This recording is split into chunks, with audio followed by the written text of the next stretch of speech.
we'll talk about the schedule for Auburn in 2026, but we start with some injury news from the homies at CFB Nation. Sean Moore stated that Justice Haynes will have foot surgery and will miss some time. Looks like he will be able to somewhat return towards the end of the season, maybe for that Ohio State game there in Ann Arbor. But that is some bad news for the Wolverines. Some also bad news in the Big Ten. Dylan Riaola will miss the rest of the season as he suffered a broken fibula, I believe. This came out earlier this morning. He looked to be somewhat all right. It was looking also like it was going to be a high ankle sprain. He was walking at the end of the game, which is kind of crazy because he had a broken bone, but technically I think it's a fracture and why he was able to put some weight on it, as that is not some good news for the Cornhuskers. Some news that was already out before the weekend, but we didn't get a chance to talk about it. Kelly Dillingham stated that Sam Levitt will miss the remainder of the season, but we saw Jeff Sims come in for the Sun Devils and get the big win on the road in Ames against Iowa State.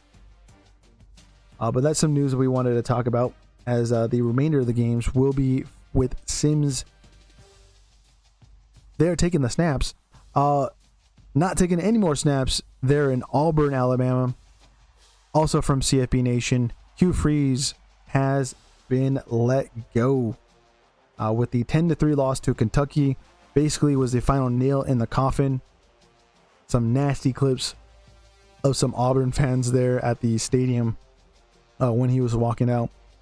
15-19 record overall for Auburn.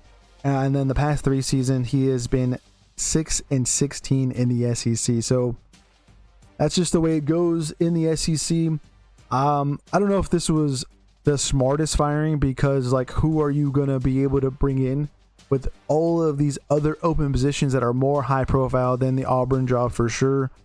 Like, they're going to have to throw a lot of money at whoever they can get, as it'll be one of these smaller buyouts.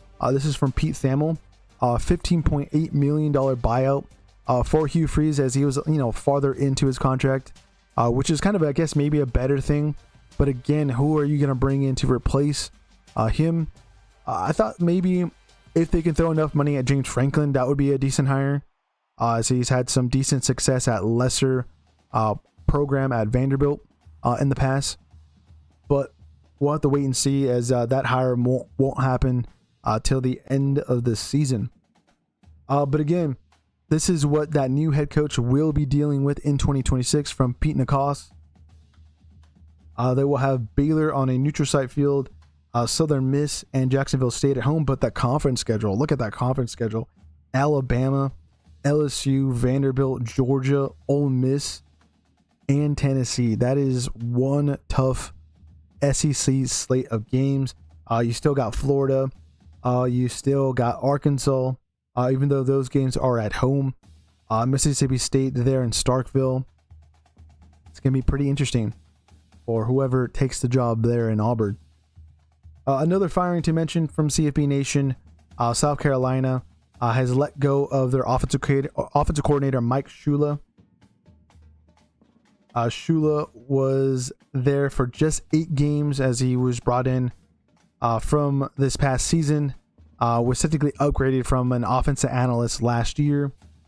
The 119th ranked offense in the country in terms of points per game, only getting 20.4 points for the Gamecocks on average. That is not good stuff, especially when you have Sellers, some pretty great wide receivers, brought in a great running back from the transfer portal, and Rashula.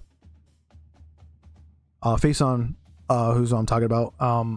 Yeah, just not a good result. And with bad results, you get fired there in the Southeastern Conference. As you guys